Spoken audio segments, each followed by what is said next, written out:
Saa zingine comment sections ni kama mnaamka on the wrong side of the bed because saa zingine kuna waka. Jana wapendwa muziki wakakuja wakapost kapicha kazuri kao na mtoto mwenye hawatuonyeshi uso. Wakawauliza, "Mnataka face reveal ya baby mpendwa lini?" Nyinyi ni kama mlikuwa mmelala kwa room moja. Nyinyi wote mnafikiria the same. And for the record, before I read comments, nawapenda wapendwa muziki and the entire Dominion family, especially when they are collaborating. Anyway, moja kwa moja mpaka comment section. Wa kwanza akaamua kuwafanyia reveal yeye mwenyewe. Nyinyi ni kama DCI. Akasema ndiye huyo baby mpendwa. There you go. We do not need face reveal again. There you go. Wapili, and I feel like I agree with this person. Because, okay, wacha kwanza nisome. Mnaweza fikiria, hiyo story ya face reveal iko kwa mind yetu. Lakini hata hatuyuko huko. Bora mlipata mtoto, we are happy for you. So, hiyo face reveal, si must, tuko na pia wetu. Na nyinyi hamujawahi ona wetu. And they are super beautiful. I agree with that person. Personally, I was very happy when wapendwa muziki walipata ball na wakapata mtoi. At some point hata maybe nilished a tear for them. But sasa face reveal ya nini bro? Ya nini kwa mtoto wenu? Hiyo ingine. Wacha sisi tugoje ya Akokoval. Niko sure atatuonyesha from day 0. Hey, you guys are not nice so. Ingine sisi tumewaambia tunataka kuona mtoto wenyu. Mtoto ni wenyu ama ni wetu?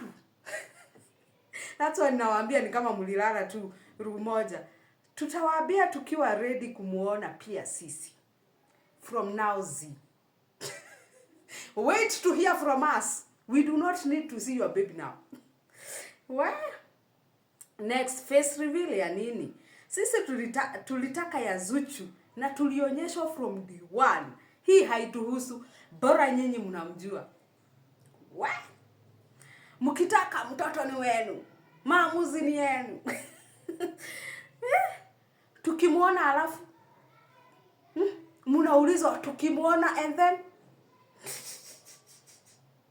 muendelee kumficha. Mbona mnatuuliza face reveal na siku mlianza kumficha hamkutuuliza mkimficha?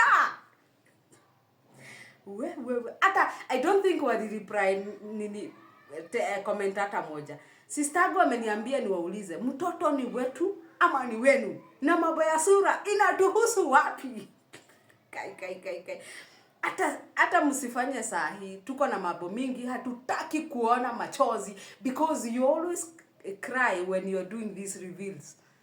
Okay, saa zingine naelewa ni spiritual because for wapendwa I understand. Wakilia juu ya mtoto I will understand because they cried when they were looking for that child. But anywho, tuliona wazuchu na goja wangu hiyo hainihusu. Hey, you guys, saa zingine mnaamka on the on the wrong side of the bed. Hey, lakini these are my sentiments. These are my thoughts.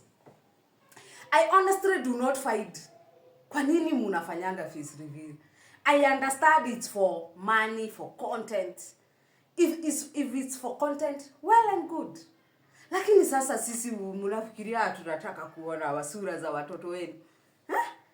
What does it have to do with us? Just say you want to make money through that video. But about us being interested in seeing the baby, we are not. We are not. Ninajua wengine wenu mtaniambia sivi, but we are not. For sure. Okay, personally, I am not interested and so many others here. But anyway, do it for the money. The YouTube money. Do it. Ifanye tu. Hata kama wengine wetu we do not have to watch. Wewe mtoto tutamuona anyway after hapo mtaanza kumpost. So even if we do not see that video, we are going to see the rest. Having said that, I love the whole Dominion family. Mupende msipende. Mnasemaga huko hizi couples. Mimi naye napenda couples. Napenda kuwatch couples. Kwanza kina Kabua Jesus na kina anyway.